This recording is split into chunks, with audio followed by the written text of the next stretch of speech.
जय श्री सद्गुरु देवाय नमः। जय श्री गणपति देवाय नमः।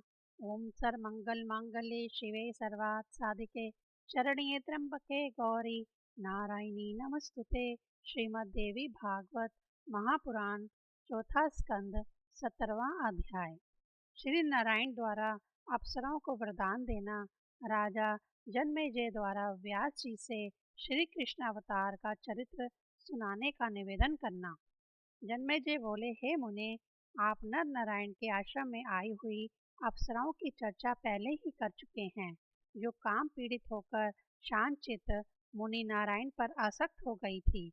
उसके बाद मुनि नारायण उन्हें शाप देने को उद्यत हो गए।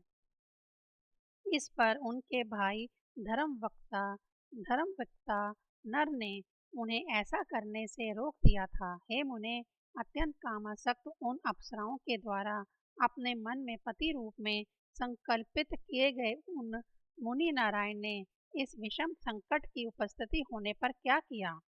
इंद्र के द्वारा प्रेषित उन वीर आंगनाओं के बार बार बहुत प्रार्थना करके विवाह के लिए याचित उन भगवान नारायण मुनि ने क्या किया।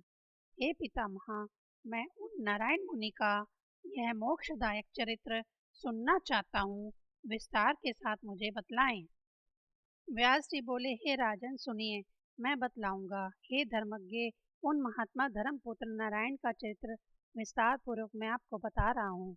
जब नर ने मुनि नारायण को शाप देने के लिए उद्यत देखा, तब उन्होंने नारायण को आश्वासन देकर वैसा करने से रोक दिया। तत्पश्चात क्रोध के शांत हो जाने पर महामुनि तपस्वी धर्मपुत्र नारायण उन अप्सराओं से मंद मंद मुस्कुराते हुए यह मधुर वचन कहने लगे। हे सुंदरियों, हमने इस जन्म में संकल्प कर रखा है कि हम दोनों कभी भी विवाह नहीं करेंगे, अतः मेरे ऊपर कृपा करके आप लोग स्वर्ग लौट जाएं। धर्मज्ञ लोग दूसरों का व्रत भंग नहीं करते।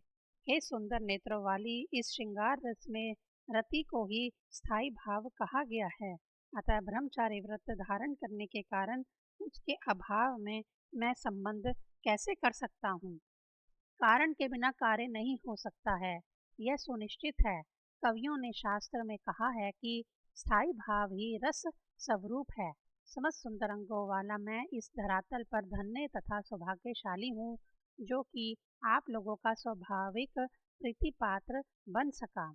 हे महाभागों, आप लोग कृपा करके मेरे व्रत की रक्षा करें। मैं दूसरे जन्म में आप लोगों का पति अवश्य बनूंगा। हे विशाल नेत्रों वाली सुंदरियों, देवताओं का कार्य सिद्ध करने के लिए मैं 28वें द्वापर में इस धरातल पर निश्चित रूप से अवतरित होऊंगा। उस समय आप लोग भी राजाओं की कन्या होकर पृथक पृथक जन्म ग्रहण करेंगी और मेरी भार्या बनकर पत्नी भाव को प्राप्त होंगी। पानी ग्रहण का ऐसा आश्वासन देकर भगवान नारायण मुनि ने उन्हें विदा किया और वे अप्सराएं भी काम व्यथा से रहित होकर वहां से चली गईं। इस प्रकार उनसे विदा पाकर वे अप्सराएं स्वर्ग पहुंची और फिर उन्होंने इंद्र को सारा वृत्तांत बता दिया। तदनंतर उन अप्सराओं से नारायण मुनि का वृत्तांत विस्तार पूर्वक सुनकर तथा साथ में आई उर्वशी आदि नारियों को देखकर इंद्र उन महात्मा नारायण की प्रशंसा करने लगे। इंद्र बोले, ओहो, उन मुनि का ऐसा अपार धैर्य तथा तपोबल है, जिन्होंने अपने तप के प्रभाव से उन्हीं अप्सराओं के सदृश रूप वाली अन्य उर्वशी आदि अप्सराएं उत्पन्न कर दी। नारायण मुनि की यह प्रशंसा करके देवराज इंद्र का मन प्रसन्नता से परिपूर्ण हो गया। उधर धर्मात्मा नारायण भी तपस्या में संलग्न हो गए। हे राजन, इस प्रकार मैंने आपसे मुनि नारायण और महामुनि नर के संपूर्ण अद्भुत वृत्तांत का वर्णन कर दिया। हे भरत श्रेष्ठ, वे ही नर नारायण भृगु के शापवश पृथ्वी का भार उतारने के लिए इस लोक में प्रकर्मी कृष्ण तथा अर्जुन के रूप में अवतरित हुए थे। राजा बोले, हे मानद, अब आप कृष्ण अवतार की कथा विस्तार के साथ मुझसे कहिए और मेरे मन में जो संदेह है उसका निवारण कीजिए। हे मुने, महाबली श्री कृष्ण और बलराम जिनके पुत्र रूप में उत्पन्न हुए, उन वासुदेव और देवकी को दुख का भागी क्यों होना पड़ा।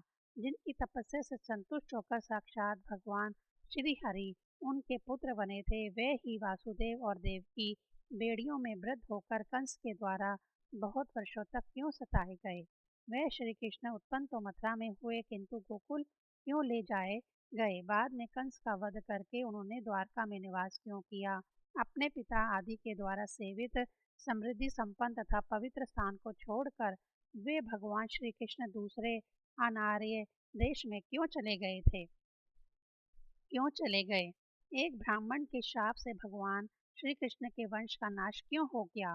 पृथ्वी का भार उतारकर उन सनातन भगवान श्री कृष्ण ने तुरंत देह त्याग कर दिया और वे स्वर्ग चले गए। जिन पापियों के भार से पृथ्वी व्याकुल हो उठी थी, उन्हें तो अमित कर्मों वाले भगवान श्री कृष्ण और अर्जुन ने मार डाला था, किंतु जिन चोरों ने भगवान श्री कृष्ण की पत्नियों का अपहरण कर लिया था, उन्हें वे क्यों नहीं मार सके? भीष्म, द्रोण, कर्ण, राजा वृहक, विराट, विकर्ण, राजा दृष्टगुम्न, सोमदत्त आदि सभी राजागण युद्ध में मारे डाले गए। भगवान श्री कृष्ण ने उनका भार तो पृथ्वी पर से उतार दिया, किंतु वे चोरों का भार क्यों नहीं मिटा सके? कृष्ण की पतिव्रती पत्नियों को निर्जन स्थान में इस प्रकार दुख क्यों मिला? हे मुनि श्रेष्ठ, मेरे मन में यह संदेह बार बार हो रहा है। धर्मात्मा वासुदेव ने पुत्र शोक से संतप्त होकर अपने प्राण त्याग दिए, इस प्रकार वे अकाल मृत्यु की क्यों प्राप्त हुए? हे मुनिवर, पांडव धर्मनिष्ठ थे और भगवान कृष्ण में सदा तल्लीन रहते थे, फिर भी उन्हें दुख क्यों भोगना पड़ा?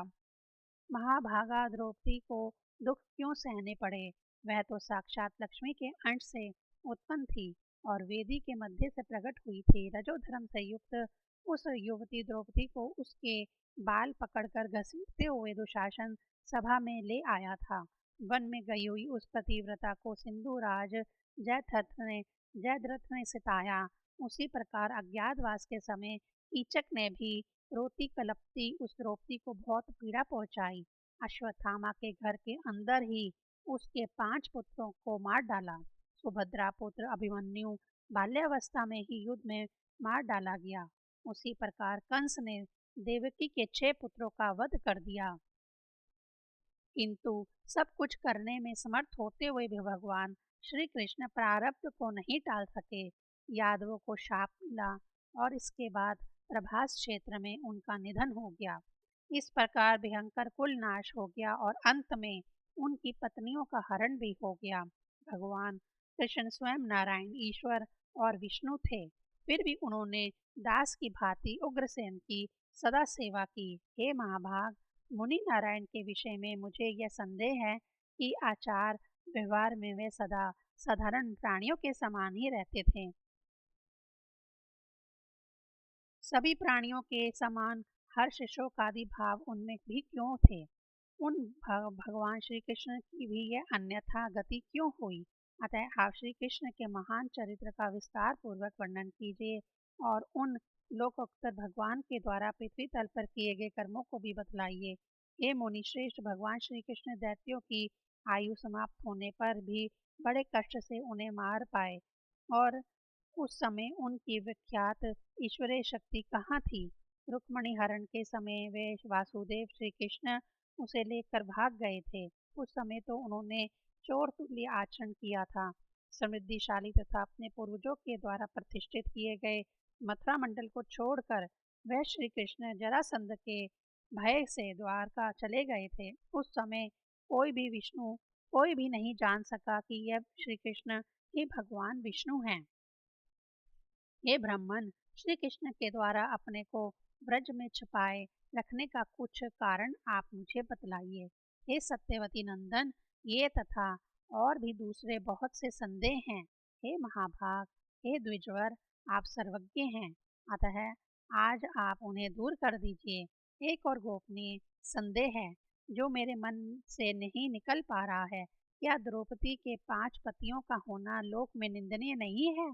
विद्वजन तो सदाचार को ही प्रमाण मानते हैं, तब समर्थ होकर भी उन पांडवों ने पशु धर्म क्यों स्वीकार किया? देवता स्वरूप भीष्म पितामह ने ही भी भूतल पर 2 गोलक संतानें उत्पन्न कराकर अपने वंश की जो रक्षा की, क्या यह उचित है?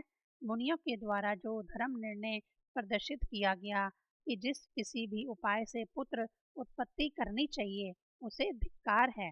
17वां अध्याय समाप्त। 18वां अध्याय। पाप भार से व्यथित पृथ्वी का देवलोक जाना, इंद्र का देवताओं और पृथ्वी के साथ ब्रह्मलोक जाना, ब्रह्मा जी का पृथ्वी तथा इंद्र आदि देवताओं सहित विष्णु लोक जाकर विष्णु की स्तुति करना, विष्णु द्वारा अपने को भगवती के अधीन बताना। व्यास जी बोले, हे राजन सुनिए, अब मैं श्री कृष्ण के महान चरित्र, उनके अवतार के कारण और भगवती के अद्भुत चरित्र का वर्णन करूंगा। एक समय की बात है, पापियों के भार से व्यथित, अत्यधिक कृष्ण दीन तथा भयभीत पृथ्वी गो का रूप धारण करके रोती हुई स्वर्ग लोक गई। वहां इंद्र ने पूछा, हे वसुंधरे, इस समय तुम्हें कौन सा भय है? तुम्हें किसने पीड़ा पहुंचाई है और तुम्हें क्या दुख है? यह सुनकर पृथ्वी ने कहा, हे देवेश, यदि आप पूछ ही रहे हैं तो मेरा सारा दुख सुन लीजिए। हे मानद, मैं भार से दबी हुई हूँ। मगध देश का राजा महापापी जरासंध, चंदी नरेश, शिशुपाल, प्रतापी काशीराज, में बलवान कंस, महाबली नरकासुर, सौरभ नरेश शल्लव, क्रूर केशी, धेनुकासुर और वक्तासुर, ये सभी राजागण धर्महीन, परस्पर विरोध रखने वाले, पापाचारी, मंदोन्मत्त और साक्षात काल स्वरूप हो गए हैं। हे इंद्र, उनसे मुझे बहुत व्यथा हो रही है। मैं उनके भार से दबी हुई हूँ और अब उनका भार सहने में मैं असमर्थ हो गई हूँ। हे विभो, मैं क्या करूँ और कहाँ जाऊँ? मुझे यही महान चिंता है।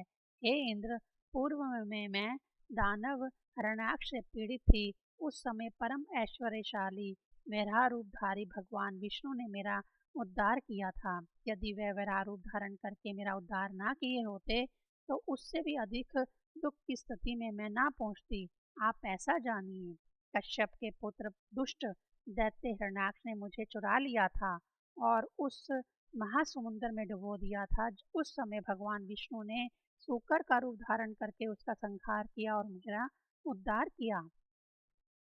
तदंतर उन वराह रूपी धारी विष्णु ने मुझे स्थापित करके स्थिर कर दिया, अन्यथा मैं इस समय पाताल में स्वस्थचित रहकर सुखपूर्वक सोई रहती। हे देवेश, अब मैं दुष्ट आत्मा राजाओं का भार वहन करने में समर्थ नहीं हूँ। हे इंद्र, अब आगे 28वें दुष्ट कलयुग आ रहा है। उस समय मैं और पीड़ित हो जाऊंगी। तब तो मैं शीघ्र ही रसातल में चली जाऊंगी। अतएव हे देवेश, इस दुख रूपी महासागर से मुझे पार कर दीजिए, मेरा बोझ उतार दीजिए। मैं आपके चरणों में नमन करती हूँ। इंद्र बोले, हे वसुंधरे, मैं इस समय तुम्हारे लिए क्या कर सकता हूँ? तुम ब्रह्मा की शरण में जाओ, वह ही तुम्हारा दुख दूर करेंगे। मैं भी वहाँ आ जाऊंगा। यह सुनकर पृथ्वी ने तत्काल ब्रह्मलोक के लिए प्रस्थान किया। उसके पीछे पीछे इंद्र भी सभी देवताओं के साथ वहां पहुंच गए। हे महाराज, उस आई हुई धेनु को अपने सम्मुख उपस्थित देखकर तथा ध्यान दृष्टि द्वारा उसे पृथ्वी जान करके ब्रह्मा जी ने कहा, हे कल्याणी, तुम किस लिए रो रही हो और तुम्हें कौन सा दुख है? मुझे अभी बतलाओ। हे पृथ्वी, किस पापाचारी ने तुम्हें पीड़ा पहुंचाई है? मुझे बतलाओ। धरा बोली, हे जगतपते, यह दुष्ट कली अब आने वाला है। मैं उसी के आतंक से डर रही हूँ, क्योंकि उस समय सभी लोग पापाचारी हो जाएंगे, सभी राजा लोग दुराचारी हो जाएंगे, आपस में विरोध करने वाले होंगे और चोरी के कर्म में संलग्न रहेंगे। वे राक्षस के रूप में एक दूसरे के पूर्ण रूप से शत्रु बन जाएंगे। हे पितामह, उन राजाओं का वध करके मेरा भार उतार दीजिए। हे महाराज, मैं राजाओं की सेना के भार से दबी हुई हूँ। ब्रह्मा जी बोले, हे देवी, तुम्हारा भार उतारने में मैं सर्वथा समर्थ नहीं हूँ। अब हम दोनों चक्रधारी देवाधिदेव भगवान विष्णु के धाम चलते हैं। वे जनार्दन तुम्हारा भार अवश्य उतार देंगे। मैंने पहले से ही भलीभांति विचार करके तुम्हारा कार्य करने की योजना बनाई है।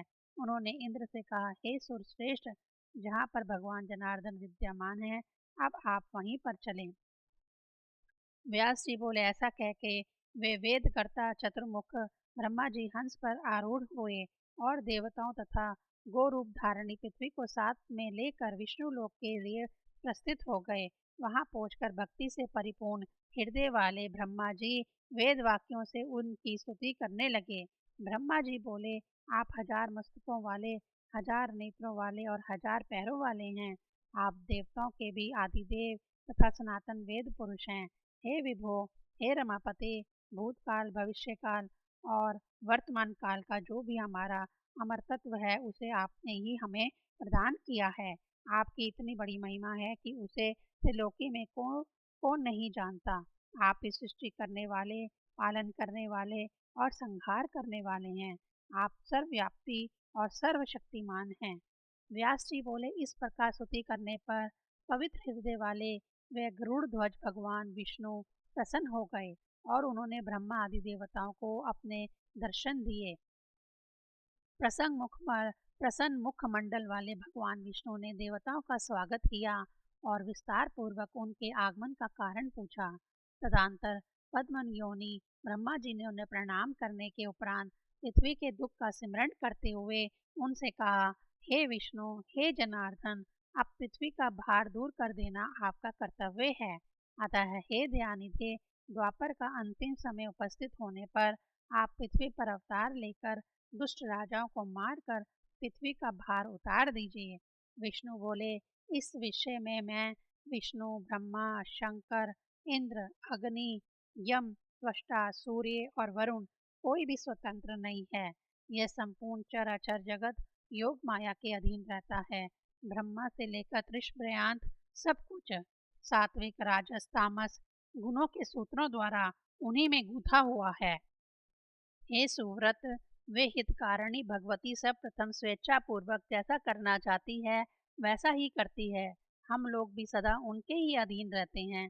आप अब आप लोग स्वयं अपनी बुद्धि से विचार करें कि यदि मैं स्वतंत्र होता तो महासमुंदर में मत्स्य और कच्छप रूपधारी क्यों बनता।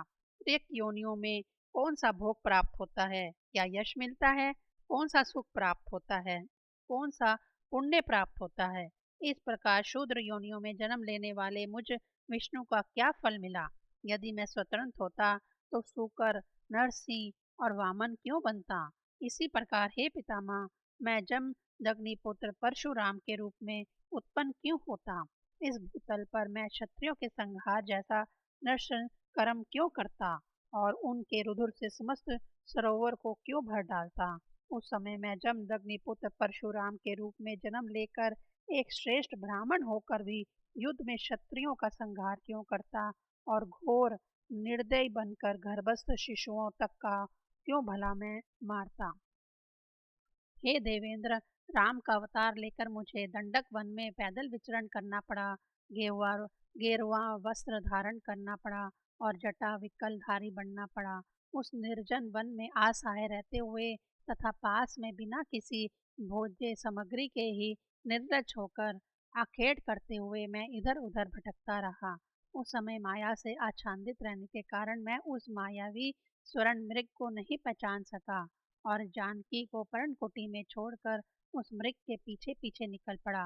मेरे बहुत मना करने पर भी प्राकृतिक गुणों से वे मुग्ध होने के कारण लक्ष्मण भी उस सीता को छोड़कर मेरे पद चिन्हों का अनुसरण करते हुए वहां से निकल पड़े।